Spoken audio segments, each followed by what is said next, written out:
नमस्कार, आप देख रहे हैं आई इंडिया और मैं हूं डॉक्टर पंकज सिंह गौर। और इस वक्त आई इंडिया पर आ रही अहम खबर आपको बता दें कि घूसखोर बाबू को एंटी करप्शन की टीम ने रंगे हाथों गिरफ्तार कर लिया है। पूर्व सैनिक की शिकायत पर घूसखोर बाबू की गिरफ्तारी हुई है। सबसे बड़ा सवाल इस बात का है कि कलेक्ट्रेट परिसर में स्थित ट्रेजरी कार्यालय का यह बाबू होना बताया जा रहा है और इसका नाम रमेश चंद्र है, जो ट्रेजरी कार्यालय में लेखागार के पद पर तैनात है। आपको बता दें, पूर्व सैनिक से घूस की मांग कर रहा था, उस सैनिक के काम के लिए घूस की मांग कर रहा था जिसने 3 बार युद्ध लड़ा है देश के लिए। और आप अंदाजा लगा सकते हैं, उसका बेटा भी सैनिक रहा है और कई नेताओं की सुरक्षा में वो तैनात रह चुका है। उससे भी घूस की मांग की जा रही थी। आखिरकार उसने घूस के विरुद्ध जंग छेड़ दी और जंग में उस घूसखोर बाबू की हार हुई। उसे एंटी करप्शन की टीम ने रंगे हाथों गिरफ्तार कर लिया है। तो पहले तो हम आपको बताएंगे कि जो बाबू गिरफ्तार हुआ है, जो पुलिस की गिरफ्त में यानी एंटी करप्शन की गिरफ्त में शहर कोतवाली में इस समय मौजूद है। आप देख सकते हैं, ये दरअसल ट्रेजरी कार्यालय में लेखागार के पद पर तैनात है, जो लगातार जो पूर्व सैनिक है उससे घूस की मांग कर रहा था। जब उसने घूस नहीं दी तो उसका काम अटकाए हुआ था। आखिरकार उसने एंटी करप्शन का सहारा लिया और एंटी करप्शन की टीम ने उसे रंगे हाथों दबोच लिया। तो अब हम आपको बताना चाहेंगे पूरा मामला क्या है। उससे पहले आइए हम आपको सुना देते हैं कि एंटी करप्शन की टीम से घूसखोर बाबू को पकड़वाने वाले पूर्व सैनिक अनिल कुमार सिंह का क्या कुछ कहना है। उसके बाद पूरा मामला भी बताते हैं।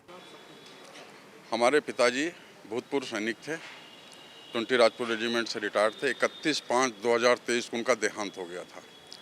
उसके बाद मैंने लगभग 22 या 23 तारीख को मैंने जून को इनको सारे कागजात दस्तावेज सब कंप्लीट करवा करके दे दिए। उसके बाद ये मुझे दौड़ाता रहा, कल आना अभी बात नहीं करेंगे, परसों आना अभी बात नहीं, अभी टाइम नहीं। खाली करीबन 15 दिन मुझे कंटिन्यू दौड़ाता रहा। फिर उसके बाद फिर लेखपाल और कानून को जो होती प्रक्रिया वो पूरी हुई, मतलब सारे दस्तावेज सब कंप्लीट करवा दिया। करवाने के बाद फिर जब फाइल पूरी ओके हो गई तो ये बोला 30,000 रुपये मुझे चाहिए। तो हमने बाबूजी कुछ कम कर लो, कहीं ना 30,000 रुपये। अच्छा, मैं BSF का खुद जवान हूँ, NSG ब्लैक कैट कमांडो में रहा हूँ, रिटायर्ड हूँ वहाँ से। और उसके बाद जो है मेरा मन अंदर से, मैंने आज तक न कभी 1 रुपया घूस लिया न आज तक दिया। फर्स्ट टाइम ये मुझे जब मजबूर किया, फिर मैंने इसने डिमांड करी तो एंटी करप्शन ब्यूरो से मैंने संपर्क साधा। उनके द्वारा दिए हुए निर्देश पे मैं चलता रहा। इसने मुझसे घूस 30,000 रुपये की डिमांड की थी। 10,000 रुपये आज इसको बाकी और देने थे। तो आज ये रंगे हाथ पकड़ा गया। पता नहीं और कितने फौजियों को इसने या कितने लोगों को इसने किया है। अभी तो गहराई से जांच कराई जाए और इसकी विवेचना की जाए। लगभग कितने समय से आपको दौड़ा रहा है? लगभग 1.5-2 महीने हो गए मुझे। जून हम रहने वाले, वैसे पैतृक हमारा गांव है बरगावा, नेरी बरगावा। बाकी यहाँ मुंशीगंज में मेरा मकान है, यहाँ भी रहता हूँ मुंशीगंज में। अनिल कुमार सिंह मेरा नाम है। ये टरकाता रहा, वही पैसा लेने के चक्कर में मैं दौड़ते दौड़ते हार गया। ये कागज़ ठीक नहीं, वो ठीक नहीं। उसके बाद इसने पैसे की फाइल जब कंप्लीट करा पाए तब पैसे की डिमांड करी इसने कि इससे नीचे हो नहीं पाएगा। हमने अच्छा चलो ठीक है, तो मजबूरन मुझे फिर इसकी इन्फॉर्म करनी पड़ी। जो गवर्नमेंट की दी हुई सुविधाएँ हैं, एंटी करप्शन ब्यूरो, जो भ्रष्टाचार नियम, उनसे हमने संपर्क साधा। संपर्क साधने के बाद कि इस तरीके से घूस ले रहा है मेरे से, और आज ये रंगे हाथों पकड़ा गया। मेरा नाम अनिल कुमार सिंह। तो आपने सुना पूर्व सैनिक अनिल कुमार सिंह को। दरअसल अब आपको पूरा मामला भी बता देते हैं। स्वर्गीय रुद्रपाल सिंह, जो कि सेवानिवृत्त आर्मी के सैनिक थे, 1978 में वो रिटायर हुए। 1984 में स्टेट बैंक में उन्होंने ज्वाइन कर लिया था। फिर से 2005 में वो सेवानिवृत्त हो गए थे। 31 मई 2023 को उनका निधन हो गया। ये मूलतः बरगावा नेरी के रहने वाले थे। अब शहर कोतवाली के ही मुंशीगंज में ये रहने लगे हैं। इनकी पारिवारिक पेंशन उनकी पत्नी के नाम बननी थी। माँ की पेंशन बनवाने के लिए 1 माह पूर्व सारे कागज उनका बेटा अनिल कुमार सिंह, जो पूर्व सैनिक है, वो ट्रेजरी कार्यालय में जमा कर देता है। लेकिन जो लेखाकार के पद पर तैनात बाबू है रमेश चंद्र, वो उसे दौड़ाता है और 30,000 रुपये की घूस की मांग करता है। उसने तय किया कि जब उसने देश के लिए, उसके पिता ने युद्ध लड़ा, वो भी तमाम लोगों की सुरक्षा के लिए तैनात रहा, देश की सुरक्षा के लिए तैनात रहा, तो वो घूस नहीं देगा और इसके विरुद्ध भी जंग छेड़ेगा।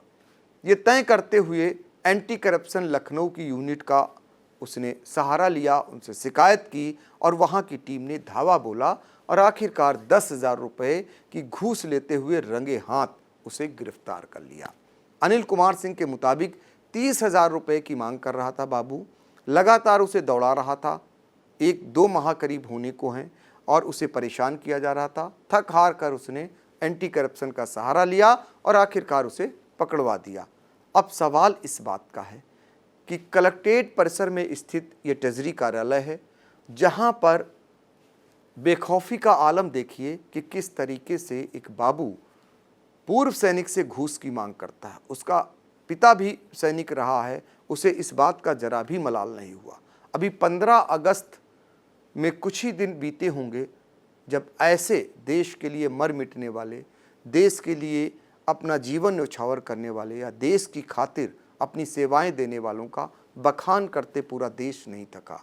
प्रधानमंत्री नरेंद्र मोदी लाल किले से भ्रष्टाचार को लेकर बयान देते हैं। उत्तर प्रदेश के मुख्यमंत्री योगी आदित्यनाथ की ईमानदारी की मिसाल दी जाती है और इस तरीके की शिकायतें आप अंदाज़ा लगा लीजिए। फिलहाल कोई विभाग शायद अछूता नहीं है जहां पर इस तरीके का भ्रष्टाचार ना हो रहा हो। और ये पहला मौका नहीं है जब सीतापुर में कोई इस तरीके से घूसखोर बाबू पकड़ा गया हो। इससे पहले की अगर बात करें तो इसी कलेक्ट्रेट परिसर में विनियमित क्षेत्र का कार्यालय है। वहाँ पर सीतापुर नगरपालिका परिषद के ईओ को रंगे हाथ घूस लेते हुए पकड़ा जा चुका है। और भी अगर जाएं तो कई लेखपालों को भी पकड़ा जा चुका है। जो घूसखोर लेखपाल थे उन्हें रंगे हाथों पकड़ा गया है। तो आप अंदाज़ा लगा सकते हैं कि किस तरीके से घूसखोरी और विभागों में जारी है। लेकिन जो जिम्मेदार हैं, जो बड़े बड़े अधिकारी हैं, जिस कलेक्ट्रेट परिसर की हम बात कर रहे हैं, जिले के आला अधिकारी का ऑफिस भी वहीं पर है। बेखौफी देखिए उस बाबू में कि वो फिर भी बाज नहीं आ रहा है। तो आप दूर दराज के कार्यालयों में क्या हो रहा होगा इसका अंदाज़ा लगाया जा सकता है। उसे जरा सा भी किसी को डर नहीं है, तभी तो वो इस तरीके से वो डंके की चोट पर घूस की मांग करता है। फिलहाल घूसखोर बाबू, घूसखोर लेखागार कार्यालय जो लेखागार है उसे पकड़ लिया गया है और पुलिस अब उसके खिलाफ विधिक कार्रवाई कर रही है। और आपको बताया हमने कि कैसे रुद्रपाल सिंह के मामले में घूसखोरी होती है। और वो रुद्रपाल सिंह जिनके बारे में भी आपको बताना चाहेंगे कि ये जो है कई युद्ध इन्होंने लड़े। देश के कई ऐसे युद्ध रहे जिनके लिए वो युद्ध लड़े और उससे आज कहीं न कहीं उनके ही अपने बेटे, जिन्हें अपने पिता के कागजातों के लिए एक युद्ध भ्रष्टाचार के विरुद्ध लड़ना पड़ा, हालांकि उनकी जीत हुई। और उनका बेटा जो अनिल कुमार सिंह है वो बीएसएफ में और एनएसजी में वो रहा है, स्वैच्छिक सेवानिवृत्त उन्होंने भी ली है। 1993 से 98 तक उन्होंने सेवाएं दी हैं। एनएसजी में जब वो रहे तो भारत सरकार के पूर्व गृह मंत्री लालकृष्ण आडवाणी की सुरक्षा, जगदीश टाइटलर जो मंत्री रहे उनकी सुरक्षा, बेअंत सिंह जो मुख्यमंत्री रहे पंजाब के, उत्तर प्रदेश की मुख्यमंत्री मायावती की सुरक्षा, बिहार के मुख्यमंत्री लालू प्रसाद यादव की सुरक्षा में वो तैनात रहे। और इसके बावजूद भी उससे घूसखोरी, उससे घूस की मांग होती है, जबकि उनके पिता सभी जानते हैं और जैसा कि उन्होंने बताया कि कई युद्ध उन्होंने लड़े। वो पाकिस्तान के विरुद्ध हो, 3 युद्धों को लड़ने वाले से यहाँ आज भ्रष्टाचार का युद्ध उनके परिवार को लड़ना पड़ा। हालांकि ये जीत हुई, ये मिसाल है उन भ्रष्टाचारियों के खिलाफ तो ऐसे जो भ्रष्टाचार कर रहे हैं उनके खिलाफ यदि आप कहीं ना कहीं एकजुट होते हैं तो निश्चित तौर पर ये माना जाता है कि उनकी एक न एक दिन हार होगी। वो ऐसे ही पुलिस के शिकंजे में आएंगे। और आज जिस टीम ने उन्हें गिरफ्तार किया है उनके बारे में भी आपको बताना चाहेंगे। ये एंटी करप्शन की लखनऊ की यूनिट है जिसमें जो प्रभारी निरीक्षक हैं नूरुल हुदा खान, उनके नेतृत्व में निरीक्षक वकील पांडे, राकेश सिंह, संध्या सिंह, उदयराज निषाद और कांस्टेबल ओमेंद धमा, संदीप कुमार, जितेंद्र सिंह, अमर सिंह, अमित सिंह, ये इनकी टीम ने ये आज सफलता पाई है, घूसखोर बाबू को गिरफ्तार किया है। फिलहाल इस गिरफ्तारी के बाद एक बार फिर से हड़कंप मच गया है, चूँकि सीतापुर में ऐसे कई घूसखोर कर्मचारी अधिकारी पकड़े जा चुके हैं, जिनमें सीतापुर नगर पालिका परिषद के पूर्व यानी यहाँ पर ईओ रह चुके हैं निहाल चंद, उन्हें गिरफ्तार किया जा चुका है, लेखपालों को गिरफ्तार किया जा चुका है और बीएसए कार्यालय में तैनात बाबू को भी गिरफ्तार किया जा चुका है।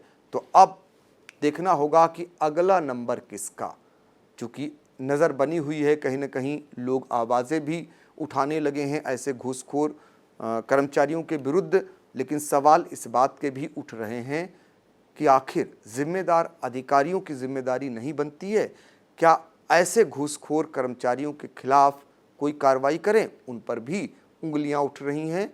अब देखना होगा कि इस घटना के बाद विभाग में क्या भ्रष्टाचार दूर होता है, ये भी बड़ा सवाल बना हुआ है। बीएस एजुकेशनल महाविद्यालय लखनऊ विश्वविद्यालय से संबद्ध छात्र छात्राओं के लिए उत्कृष्ट शिक्षण संस्थान बीए, एमए, बीकॉम, एमबीए व अन्य कोर्सेज के लिए आज ही संपर्क करें। खैराबाद, बिस्वा रोड, पकरिया, सीतापुर। सत्र 2023-24 के लिए प्रवेश प्रारंभ।